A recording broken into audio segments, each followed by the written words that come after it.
Mesdames et messieurs, bienvenue à CJT pour elle. Tout de suite, le titre. Le président de la République démocratique du Congo, Félix Tshisekedi Tshilombo, a échangé ce 8 mars au Palais du Peuple avec une frange de femmes congolaises venues des différents coins. C'est dans le cadre de la Journée internationale des droits des femmes.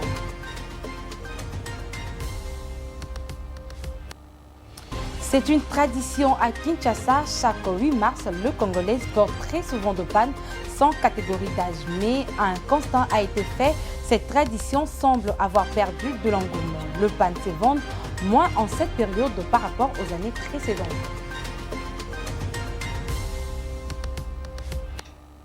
Et enfin, l'artiste Nicki Minaj va désormais produire des artistes. Elle l'a annoncé le lundi 6 mars 2023. Nicki Minaj va lancer donc son propre label de musique. Mesdames et messieurs, bonsoir. Commençons par cette information en bref. Le président de la République démocratique du Congo, Félix Tshisekedi Tshilombo, a échangé ce 8 mars au Palais du Peuple avec une frange de femmes congolaises venues des différents horizons. C'était dans le cadre de la célébration du 8 mars, journée dédiée aux droits de femmes. Les femmes ont fait savoir au chef de l'État de leur vœu de voir plus de femmes au Parlement et au gouvernement. Elles ont également fait savoir au numéro 1 de Congolais que les femmes rurales sont devenues des étrangères dans leur pays à la suite de conflits. Félix Tshisekedi a fait observer une minute de silence pour toutes les victimes de la guerre dans la partie est du pays. Nous y reviendrons avec force de taille. Le monde entier célèbre chaque année en date du 8 mars la journée internationale des droits de femmes. Mais d'où vient-elle cette journée et qui en sont les précurseurs? Votre journal vous présente un cours historique de cette journée. Précieuse Boyo. La journée internationale des droits des femmes est issue de l'histoire des luttes féministes menées sur les continents européens et américains. Le 28 février 1909, une journée internationale de la femme est célébrée aux États-Unis d'Amérique à l'appel du Parti socialiste d'Amérique. À la suite d'une proposition de Clara Zetkin en août 1910, l'Internationale socialiste des femmes célèbre le 19 mars 1911 la première journée internationale des femmes et revendique le droit des votes et des femmes, le droit au travail et la fin des discriminations au travail. Depuis, des rassemblements et manifestations ont lieu tous les ans. C'est la Russie soviétique qui est le premier pays à officialiser en 1921 et en la faisant un jour férié mais non chômé jusqu'en 1965. L'événement restera principalement cantonné au pays du bloc socialiste jusqu'à la fin des années 60 lorsqu'il sera repris par la deuxième vague féministe. C'est finalement en 1977 que les Nations Unies officialisent la journée, invitant tous les pays de la planète à célébrer une journée en faveur des droits des femmes. La journée internationale des droits des femmes fait ainsi partie de 87 journées internationales reconnues ou introduites par l'ONU. C'est une journée de manifestation à travers le monde, l'occasion de faire un bilan sur la situation des femmes dans la société et de revendiquer plus d'égalité en droit. Traditionnellement, les groupes et associations de femmes militantes préparent des manifestations partout dans le monde pour faire aboutir leurs revendications, améliorer la condition féminine, fêter les victoires et les avancées. Notons que dans le langage populaire, le marketing ou les médias, elle est parfois désignée de façon abusive par l'expression journée de la femme, parfois assortie de l'adjectif international ou mondial. Dans le même ordre d'idées, dans le cadre de la célébration de la Journée internationale des droits de femmes, les écoles chrétiennes, la source de vie, ont sensibilisé leurs élèves de site royal, Limité et Ma Campagne sur l'importance de cette journée. C'était ce mercredi 8 mars 2023 sur l'avenue Ngouma au site de Ma Campagne. Reportage. Dans le cadre de la journée des droits de femmes, le responsable des écoles chrétiennes La Source de Vie ont échangé avec leurs élèves de 3 sites royal, Limité, Ma Campagne, sur l'importance et l'essence de cette journée du 8 mars dédiée aux droits de femmes dans le monde. Cet échange était axé autour du thème La Mission, un thème proposé pour tout le mois de mars par les écoles chrétiennes La Source de Vie. Cette activité a été ouverte par la prière conduite par l'élève Diana Kanika de la 8e année, ensuite l'hymne national et l'hymne éternel. Plusieurs activités étaient organisées pour agrémenter la journée de poèmes, scénettes, défilés, de chants, de danse et bien d'autres choses réalisées par les élèves des écoles chrétiennes. Mamie Adèle Moulanga, éducatrice dans cet établissement, a expliqué l'essence de cette journée. Nous avons voulu la célébrer avec les enfants, juste les enfants, parce que nous voulons faire comprendre les enfants l'importance de la journée du 8 mars. Montrer aux enfants les regards qu'ils doivent avoir en tant que chrétiennes, surtout pour les filles. Porter des pagnes, non seulement le 8 mars, le pagne qui renferme nos valeurs africaines, ça ne doit pas se limiter au 8 mars. Notre Christ est un modèle pour nous et nos filles doivent être aussi un modèle pour la mission parce que la femme n'évangélise pas seulement avec la parole, mais évangélise aussi avec son apparence. Perpétue Boulungu, éducatrice à l'école chrétienne de la Source de Vie, n'a pas manqué de mots à la fin de cette activité, de même que la présidente des écoles de la Source de Vie, ma compagne Angélique Kamafuka. Aujourd'hui, pratiquement, c'est le 8 mars où le monde entier est en train de célébrer une journée internationale pour les femmes. Mais nous, à l'école chrétienne de la Source de Vie, nous ne célébrons pas seulement pour cela, mais nous regardons et nous disons c'est un mois de la mission. Parce que nous savons que la maman a une mission. Nous-mêmes, notre mission, c'est de former une nouvelle génération. Les femmes sont fortes, les femmes donnent la vie, les femmes éduquent. Et c'est pourquoi aujourd'hui, aux écoles chrétiennes, nous avons eu cette journée pour rappeler à toutes les femmes, à toutes les jeunes filles qu'elles ont des droits et elles peuvent se battre pour leurs droits. Les écoles chrétiennes de la Source des Vies sont un grand projet éducatif anglophone et francophone réparti en 4 extensions dans la ville de Kinshasa. Elles naquirent, selon le parole de sa fondatrice Marie-Vidia Kazadi, de l'appel du Seigneur à l'endroit de sa servante Marie Kazadi dit Maman Marie, afin d'accomplir la mission principale de former une nouvelle génération excellente et aptitude utile à la société pour la gloire de Dieu. La rencontre s'est achevée dans une ambiance bon enfant avec un cocktail. Elle est comme une tradition à Kinshasa. Chaque 8 mars, le Congolaise porte très souvent de panne, qu'il s'y soit de petites filles ou des adultes. Mais au fil du temps, cette tradition semble avoir perdu son éclat. Les pannes se vendent moins par rapport aux années précédentes. Un constat fait au grand marché et chez le tailleur. Ajeshuga et Pretinzazi ont fait le constat.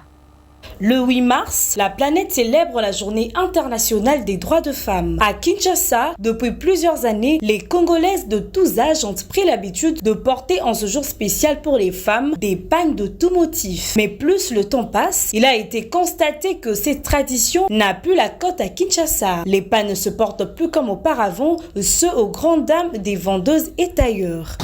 Par rapport à d'autres fêtes de 8 mars, ces derniers temps, vraiment, la vente a un peu diminué suite à l'augmentation de taux de change dans la monnaie a augmenté. Alors les autres cette difficulté n'a pas tout au bayaka resomba bayo sombela prévenu que depuis n'avant dit vraiment en tout cas à ceux qui côté que belé peut-être 2 personnes batoizo ya bazo simba mais sinon côté que vraiment ils a comme tel par rapport il y a bah oui marché où tu connais cas donc taux de change a augmenté difficulté donc batoizo est là alors souffrance vraiment ils a partout ba mama ba lobambo ke kufa biso moye to te ke za te tala mesa na ngandenge za ta client moko azate biso to ye lelo to yebi ke o lobby eza journée ba mama ya basi nyonso siko bana to yaki ko teka na bata maputa na ba beauté ba client ba za te tala veni ndenge za polele côté ke zate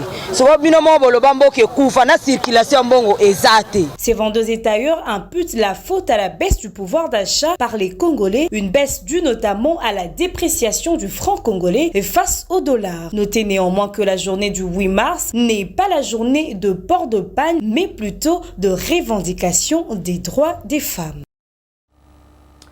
Clap de fin pour la 5e édition du palmarès de 50 femmes qui inspirent. Cette édition 2023 s'est clôturée par une soirée de gala qui a vu une remise des trophées et brevets aux femmes nominées. C'était le samedi 4 mars 2023 à la salle Showbuzz ici à Kinshasa. Cette soirée de gala qui coïncide avec les 5 ans d'existence du premier média des femmes en RD Congo, Pour Elle Info, s'est déroulée en apoétose. C'était le samedi 4 mars 2023 à Showbuzz à Kinshasa. Après leur sélection dans la publication du palmarès le 1er mars 2023, ces femmes qui sont des exemples de détermination, de lutte et de réussite ont été invitées à un couronnement par les 3 initiatrices de ce concept, à savoir Maggie Mbuku, Esther Pezo-Omba et Titi Mukuna. Ces femmes inspirantes ont été primées pour leur courage et leur talent dans leurs domaines respectifs, notamment scientifiques, artistiques, politiques, financiers, social, médiatiques, religieux et dans la mode. Esther Pezo-Omba, DG adjointe de Pour Elle Info, à ses côtés, Maggie Mbuku a ouvert cette soirée par un mot de circonstance en première partie de soirée. Un mot de reconnaissance au Dieu Tout-Puissant, de remerciement aux partenaires dont Robank, FBN Bank, au Darissarl, INPP, Magic Touch, les écoles chrétiennes La Source de Vie, la Fondation Gram, Mondico Holding, ainsi de suite, et d'encouragement aux femmes qui d'une manière ou d'une autre luttent et contribuent au développement de la RD Congo. La deuxième partie a été le point culminant de la soirée. Des hommes genrés ont été honorés et invités l'un après l'autre sur le podium pour remettre les différents trophées et brevets aux nominés. C'est la catégorie après catégorie. Ces 50 femmes qui inspirent ont adressé leurs remerciements les plus profonds aux initiatrices de cet événement. Voici quelques noms et catégories dans lesquelles elles ont été primées. Politique, Christelle Vwanga, Marie-Josée Ifoko, Colette Tchomba, Marie-Kiet Mutinga et Juliette Mougolé. Culture et art, l'artiste comédienne Annie Biasi Biasi, la peintre Fallon Mambo, les chanteuses Barbara Kanam et Faveur Moukoko, ainsi que la slameuse Do Nsoseme. Média, Chantal Kanimbo, Sylvie Meya de Top Congo, Goudoulé Boualia de la RTNC, Rita Bitota de Digital Congo et Joséphine Mawete. Notez que Maggie Mbuku s'est vu remettre un cadeau portrait de son visage dessiné sur l'une des femmes primées, à savoir l'artiste Fallon Mambo, une manière pour elle de remercier la DG du média Pour Elle Info de l'avoir aidé à briser le silence et surmonter ses souffrances, elle qui a été dans le passé victime de violences sexuelles. La soirée a été agrémentée par une douce musique d'un orchestre exclusivement féminin. Vous les voyez certainement dans le riz de Kinshasa, le panneau publicitaire de 50 femmes qui inspirent, édition 2023. Ces dernières ont été primées le samedi 4 mars 2023. Nous vous proposons aujourd'hui un tour d'horizon de quelques panneaux de ces femmes dans le riz de Kinshasa. Christian Mukaya, Jonathan Zondo. La 5e édition du Parlement, c'est 50 femmes qui inspirent. C'est déroulé dans la salle Showbuzz à Kinshasa le samedi 4 mars 2023, devant plusieurs personnalités ainsi que les femmes lauréates de cette 5e édition qui a eu comme particularité la remise des trophées et brevets aux nominés. Certaines d'entre elles ont érigé dans certains carrefours de Kinshasa des affiches publicitaires avec leurs photos en taille XL. Voici un tour d'horizon d'endroits à Kinshasa où vous pouvez voir ces quelques panneaux de 50 femmes qui inspirent. En face du restaurant Galitos situé dans la commune de la Gombe, sur avenue du Haut-Commandement, en diagonale de l'Institut français de Kinshasa. Ici est placé un panneau géant avec plus de 25 femmes primées accompagnées d'un message très encourageant. Toujours dans la commune de la Gombe, sur l'avenue Badetela, vous avez un panneau avec le visage de Chantal Yelou Moulop, l'une des femmes qui inspire en cette 5e édition. Elle a été nominée dans la catégorie activiste. Dans la commune délimitée au niveau de la première rue, l'on trouve un panneau avec l'effigie de la présidente de la Fondation Gram, Juline Suele-Manika, avec comme message croire en la femme et l'amener à l'échelle de la compétitivité. Un peu plus loin au niveau de la deuxième rue en face des HG Hospital, l'on retrouve encore un panneau de 50 femmes qui inspirent avec Marine Vidia, présidente des écoles chrétiennes, l'une des primées de cette 5e édition. Cette langue est primée également à un panneau placé sur l'avenue Saint-Doué. Elle exhorte les femmes à utiliser le numérique pour dénoncer les violences faites à la femme dans l'extérieur de ce notamment. Au niveau de la commune de Bandalungu, un panneau à l'effigie de Colette Tchomba est placé au niveau de la place Bakayao. Sur l'avenue de la Libération, ex-24 novembre, un panneau avec le visage de Matiyav est placé non loin du rond-point Moulard. Sur l'avenue de la Démocratie, ex-Willery, un panneau avec le visage de quelques femmes primées est placé non loin du centre des personnes vivant avec handicap. Rendez-vous donc en 2024 pour la 6e édition de 50 femmes qui inspirent. Et une fois de plus, félicitations à toutes les femmes primées en 2023. Bouclons ce journal avec la culture. Nicki Minaj va désormais produire des artistes. La rappeuse américaine l'a fait savoir le lundi 6 mars 2023. Cette dernière va donc lancer son label de musique, une première dans le rap féminin aux États-Unis d'Amérique. Dove Ngondé.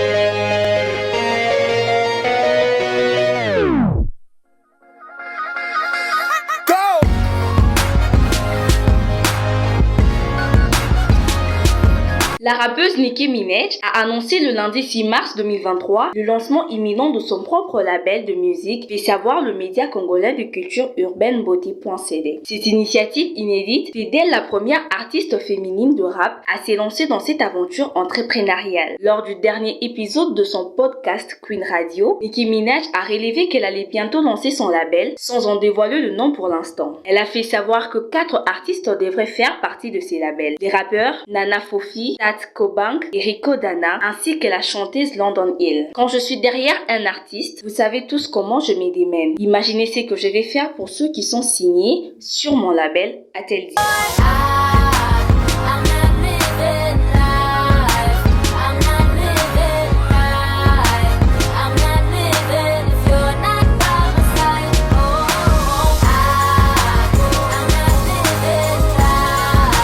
Beauté.cd poursuit en faisant savoir que la rappeuse a ajouté que son label ne se limitera pas au rap ou aux artistes noirs et comprendra de nombreux genres musicaux. Avec ses labels, Nicki Minaj consolide ainsi son statut d'entrepreneuse et fait figure incontournable du rap un an après la sortie de son 4e album, Queen.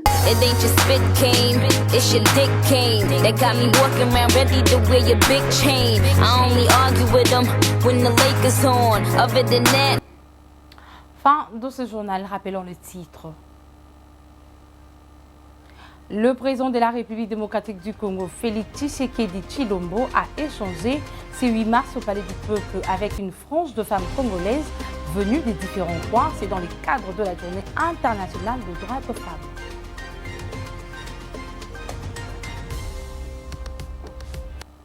C'est une tradition à Kinshasa. Chaque 8 mars, le Congolais porte très souvent de panne sans catégorie d'âge.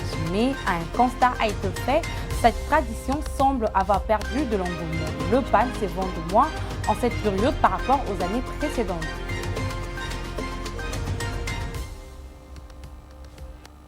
Et enfin, l'artiste Nicki Minaj va désormais produire des artistes. Elle l'a annoncé le lundi 6 mars 2023. Nicki Minaj va lancer donc son propre label de musique. C'est complètement fini pour aujourd'hui. Bonne fête à toutes les femmes congolaises. D'ici là, portez-vous bien. Au revoir.